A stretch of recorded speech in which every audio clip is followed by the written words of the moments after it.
Hello dear students. Today we will be discuss about the service sector.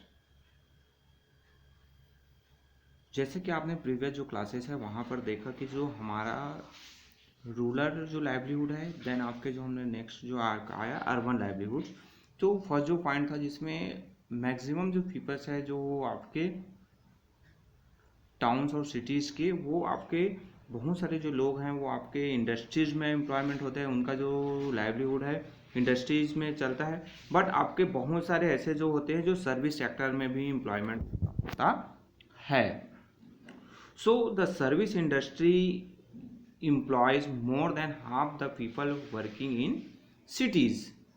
यानी आपके जो cities का जो पॉपुलेशन है तो उससे मोर देन हाफ यानी आधे से भी ज़्यादा लोग जो है जनरली आपके सर्विस सेक्टर है वहाँ पर वर्क करते हैं, जिसमें आपके shopkeeper, auto rickshaws and taxi drivers आते हैं, आपके teachers, doctors, nurses, all provide us with some service. ये सभी हमें क्या प्रोवाइड करवाते हैं? सर्विस प्रोवाइड करते हैं। Banks, insurance agencies, the railways and the postal and telephone service are service provider that employ millions of people across the country। Means आप service sectors की हम बात करते हैं तो कहीं ना कहीं ये जो बैंकिंग सेक्टर, इंश्योरेंस है, आपके रेलवेज है, पोस्टल टेलीग्राम सर्विस है, तो ये जो कहीं ना कहीं आपके मिलियंस ऑफ एम्प्लॉयज़ है, ये जो डिफरेंट जो कंट्रीज़ के जो डिफरेंट डिफरेंट पार्ट्स हैं वहाँ पर ये वर्क करते हैं और इनको एम्प्लॉयमेंट यानी रोजगार इन्हीं जो सर्विस सेक्टर के द्वारा प्रोवाइड किया जाता है। Doctors, journalists, lawyers, teachers and bankers are called professional as they follow a chosen professions। यानी ये प्रोफेशनल्स कहलाते हैं क्योंकि ये जो पर्टिकुलर किसी जो एक जो प्रोफेशन से डॉक्टर है तो वो चॉइस करके डॉक्टर बन जाता है और उसी में वो प्रॉपरली वर्क करता है। इंजीनियर्स की बात है तो उनका वर्क इंजीनियरिंग वर्क हो गया। लॉयर की हम बात करते हैं तो देन टीचर्स, तो ये सभी प्रोफेशनल्स कहलाते हैं। और वो जो पर्टिकुलर जो प्रोफेशंस है यानी टीचर्स है, मैं जो टीचर हूँ तो जो टीचिंग का मेरा प्रोफेशन है, हमारे बच्चों को टीच करने का वर्क है वो करता हूँ। So the service they provide society with are of vital importance. यानी ये जो डिफरेंट जो प्रोफेशंस वाले जो पीपल्स हैं जो वर्क करते हैं तो वो बहुत ही ज़्यादा इंपॉर्टेंस होता है, बहुत ही ज़्यादा ज़रूरी होता है। Doctor and nurses help cure the sick. Many doctors work in hospital and on a fixed salary. Some however set up their own clinic and practice independently. Teachers teach children in school and colleges. A common sight in cities these days are the numerous centers that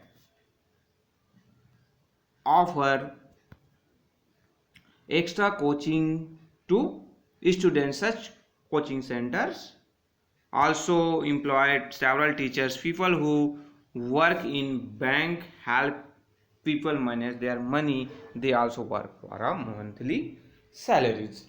अब यहाँ पर बहुत सारी चीज़ें आए हैं कि जो अलग अलग प्रोफेशन के जो लोग हैं तो वो अलग अलग वर्क करते हैं। डॉक्टर्स की बात है, अगर कोई गवर्नमेंट डॉक्टर है तो उनको वहाँ पर सैलरी फिक्स जो सैलरी मिलता है, खुद का क्लिनिक है तो वहाँ पर उनको वो अपने हिसाब से वर्क करता है और उनको इनकम भी उससे ज़्यादा होता है। टीचर्स है जो स्कूल कॉलेज में टीच करते हैं, बट कुछ जो टीचर्स कोचिंग इंस्टीट्यूशन भी स्टार्ट करते हैं जहाँ पर स्टूडेंट को कोचिंग देने का वो उनका वर्क होता है। सो उनको वहाँ पर एक्स्ट्रा इनकम हो जाता है। और बहुत सारे जो टीचर्स हैं, अदर जो टीचर्स हैं इन जो कोचिंग इंस्टीट्यूशन है वहाँ पर वर्क करते हैं। सो बैंकिंग सेक्टर में काम करने वाले जो है वो हमें सर्विस प्रोवाइड करते हैं और उनको वहाँ से सैलरी मिलता है। सो इस टाइप्स के जो डिफरेंट प्रोफेशनल्स हैं तो उनका डिफरेंट वर्क होता है और उनके वर्क के अकॉर्डिंग टू वो मनी भी अर्न करते हैं, यानी उनको उतने अकॉर्डिंग टू पैसा मिलता है, उनको सैलरी दिया जाता है। Then shopkeeper and business organisations maintain the flow of goods and services in the cities. They provide people with everything they need or want, from rice, bread and vegetables to clothes, footwears and household goods। Means आपके जो shopkeepers होते हैं और जो business organisations होते हैं, यानी जो आपके कई जो फैक्ट्रीज हैं जो डिफरेंट मटेरियल्स बनाते हैं और वो सिटीज टाउन्स में रहने वाले जो पीपल्स हैं उनको वो जो गुड्स हैं, मटेरियल्स हैं वो प्रोवाइड करते हैं। जो भी चीज़ें उनको चाहिए, चाहे वो राइस, ब्रेड है, वेजिटेबल्स, जो भी चीज़ें, क्लॉथेस, फुटवेयर, जो इसेंशियल जो प्रोडक्ट्स हैं वो उनको प्रोवाइड करते हैं। Their income depend on the profit they make from their sales, यानी उनका इनकम किन पर डिपेंड होता है, जितना वो गुड्स मटेरियल्स वो बेचेंगे उससे उनको प्रॉफिट होता है और उन्हीं से उनको इनकम होता है। Unlike people who earn a fix salary, the earning of those who run their own business various a lot from month two month, यानी कोई जो जॉब करने जो पर्सन है, जो सर्विस सेक्टर में जॉब वाले जो हैं उनको एक फिक्स जो सैलरी मिलता है, बट जो शॉपकीपर्स होते हैं उनके पास जो फिक्स जो सैलरीज है वो नहीं होता है। मंथली बेसिस पे जैसा उनका जो बिजनेस रन करता है, सो उनके अकॉर्डिंग टू उनको उनका इनकम प्राप्त होता है। Then begin an entrepreneur, that is someone who run a business venture involve a certain amount of risks, but if a business does well the owner could make a lot of money. A large number of young people today are opening to become entrepreneur rather than working for someone else, यानी entrepreneur के बाद businessman बनने से मतलब ये कि जो कोई भी जो पर्सन है बिजनेसमैन बिजनेस स्टार्ट करना चाहता है तो उनको कुछ रिस्क है वो उठाना पड़ता है। जस्ट लाइक मैंने कोई शॉप ओपन किया, सो मेरे पास ये रिस्क रहेगा कि वो शॉप चलेगा कि नहीं, मैं जो मटेरियल रखा हूँ वो प्रॉपरली बिक पाएगा कि नहीं, जितना ज़्यादा मटेरियल मैं बेच पाऊँगा उतना ज़्यादा मेरे को प्रॉफिट होगा। सो अभी के दौर में देखेंगे तो यंग जो पीपल्स हैं जनरली वो क्या करना चाहते हैं, कोई बिजनेस स्टार्ट करना चाहते हैं, किसी के अंडर में वर्क करने से बेहतर समझते हैं कि कोई बिजनेस स्टार्ट किया जाए और उसमें ज़्यादा से ज़्यादा जो प्रॉफिट है वो लिया जाए। देन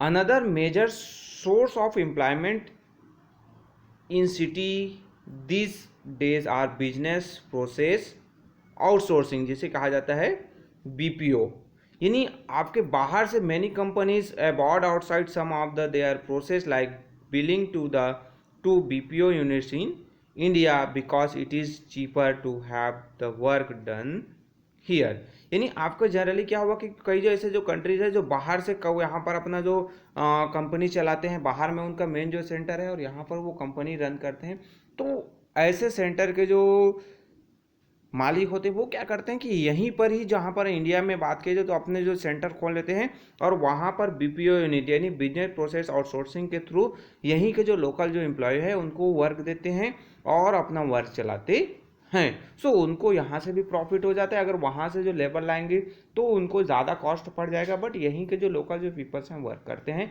तो लोकल पीपल्स को भी जॉब मिल जाता है और उनको इनकम हो जाता है। साथ ही साथ जो बाहर से जो वर्क करवाते हैं तो उनको भी प्रॉफिट होता है। जैसे जनरली आपके जो बीपीओ यूनिट है वो कॉल सेंटर में ज़्यादा कॉल सेंटर के रूप में ज़्यादा वर्क करते हैं।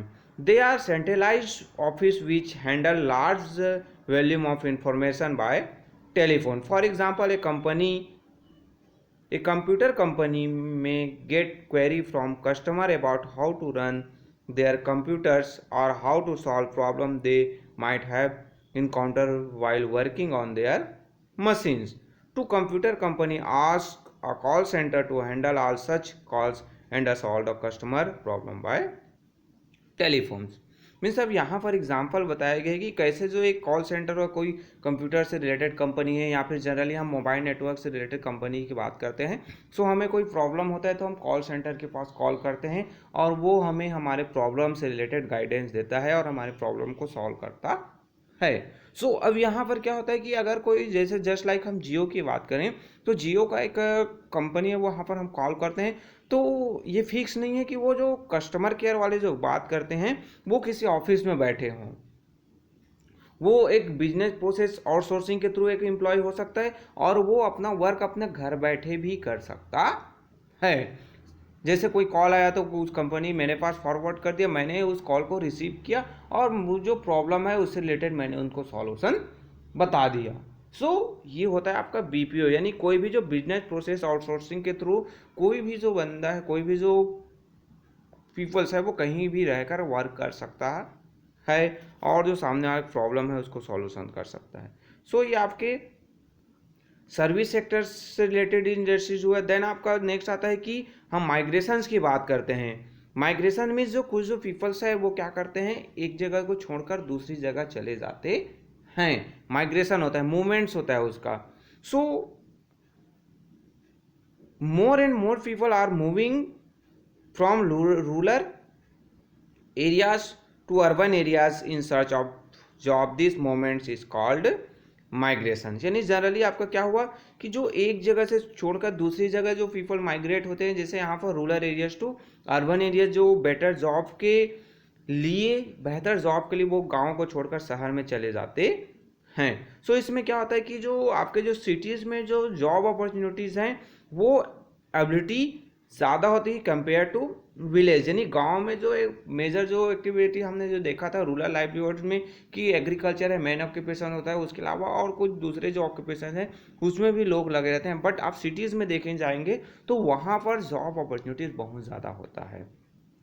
So this encourage people to migrate to the cities, leaving their homes in the village। यानी क्या होता है कि जनरली ये जो अपने गाँवों को छोड़कर शहर में जाते हैं और बेटर लाइफ स्टाइल के लिए वो शहरों में रहना पसंद करते हैं। देन यहाँ पर what is the reason for this migration. हमारी इस माइग्रेशन का रीज़न क्या है, कारण क्या है? तो फर्स्ट आता है कि lack of educational opportunity in rural area. यानी गाँव में जो पढ़ने की जो अपॉर्चुनिटी है, एजुकेशनल इंस्टीट्यूशन है, वो प्राइमरी, मिडिल या फिर हायर सेकेंडरी, हायर से हायर सेकेंडरी तक होता है कॉलेज के लिए, और या फिर और हायर एजुकेशन लेना है तो आपको सिटीज़ जाना पड़ेगा। हेल्थ फैसिलिटीज़ है, lack of educate health facilities. यानी हेल्थ फैसिलिटीज़ आप गांव में देखेंगे तो प्राथमिक, अगर कोई बड़ा गांव है तो वहाँ पर आपके प्राथमिक स्वास्थ्य केंद्र होता है, उससे प्राइमरी हेल्थ सेंटर होता है, उससे बड़ा नहीं होता है। आपको कोई ज़्यादा मेजर जो प्रॉब्लम्स आ गए हेल्थ प्रॉब्लम, तो उसके लिए आपको सिटीज़ जाना पड़ेगा। सीजनल एग्रीकल्चर है वो जनरली सीजन वाइज होता है। आपके जो समर सीजन है या फिर अदर जो सीज़न है वहाँ पर अगर रैनी सीजन के अलावा दूसरे मानसून सीजन के अलावा बात करें तो फसल का प्रोडक्शन एग्रीकल्चर उतना नहीं होता है, तो लोग जो है गाँव को छोड़कर शहर में चले जाते हैं जॉब की तलाश में। Then lack of employment in rural sector. गाँव में जैसे हमने रूरल लाइवलीहुड में ऑलरेडी स्टडी किया कि जो गाँव में जॉब अपॉर्चुनिटी बहुत ही कम होती है। Then the attractiveness of city life. शहर की जो लाइफ है, हम जो है टीवी में, न्यूज़ चैनल में, सीरियल्स में शहर के बारे में देखते हैं। वहाँ का जो बड़ी बड़ी बिल्डिंग्स, वहाँ पे रोड्स, ट्रांसपोर्ट सिस्टम, वहाँ के जो मार्केट, इन सबको देखकर जो लोग जो है शहर की ओर खींचे चले जाते हैं और शहर में रहना पसंद करते हैं। So having move to the city, the migrant generally settle in the poor areas of the cities. This area usually lack of basic infrastructure. They may not have electricity, water or drainage. Generally आपके जो अब जो गांव वाले जो लोग हैं cities की ओर गए तो सिटीज़ में वो जाते हैं तो उनको प्रॉपरली जॉब नहीं मिल पाता है और वो प्रॉपरली जगह सेटल नहीं हो पाते हैं। तो वो जो है आपके जो ऐसे एरियाज़ में पुअर एरियाज़ है, शहर के जो गरीब जो बस्ती है, जिसे कहा जाता है स्लम, गंदी जो बस्ती होती है जहाँ पर बेसिक इंफ्रास्ट्रक्चर नहीं होता है, वहाँ पर इलेक्ट्रिसिटी नहीं होती है, एक एक घर, छोटे छोटे जो झोपड़ी नुमा जो घर है वहाँ पर 4-5 पीपल्स रहते हैं, वाटर सप्लाई ठीक से नहीं होता, ड्रेनेज व्यवस्था ठीक से होता है, बेसिक जो नालियों की सफाई होनी चाहिए वो नहीं हो पाता है। सो गंदगी हर जगह, जो गार्बेज कलेक्शन है वो नहीं हो पाता है। सो जनरली वहाँ पर आपके जो ऐसे जो स्लम एरिया जिसको कहा जाता है, यानी वहाँ पर झुग्गी बस्तियाँ, झोपड़ियाँ डेवलप हो जाती है और गंदी बस्ती के रूप में डेवलप हो जाते हैं, जिसे कहा जाता है slum. So the slum dwellers are the urban poor, that is daily wage workers, casual labours, domestic servants, rickshaw puller, hotel boys and so on. यानी ये सब जो वर्क करने वाले जो गाँव में घरों में काम करते हैं, शहरों में जाकर आपके जो वेजेस वर्कर डेली, जिनको डेली के जो पैसा मिलता है उस पर काम करने वाले हैं, कोई रिक्शा खींचने वाला होता है, कोई गार्बेज कलेक्टर्स होता है। तो इस टाइप से जो पुअर जो पीपल्स हैं जिनका वेजेस इतना बेहतर नहीं होता है कि उनको ज़्यादा इनकम हो पाए, तो ऐसे जो लोग हैं ये जो स्लम एरियाज़ में रहते हैं। और इसमें से मैक्सिमम जो पीपल्स हैं वो माइग्रेट किए रहते हैं कहाँ से, रूरल एरिया से, नहीं गाँव से जाए रहते हैं। सो ये आपका माइग्रेशन हुआ। देन हम जो नेक्स्ट जो क्लास है, नेक्स्ट वीडियो में हम अनएम्प्लॉयमेंट यानी बेरोजगारी के बारे में स्टडी करेंगे। So okay, thank you.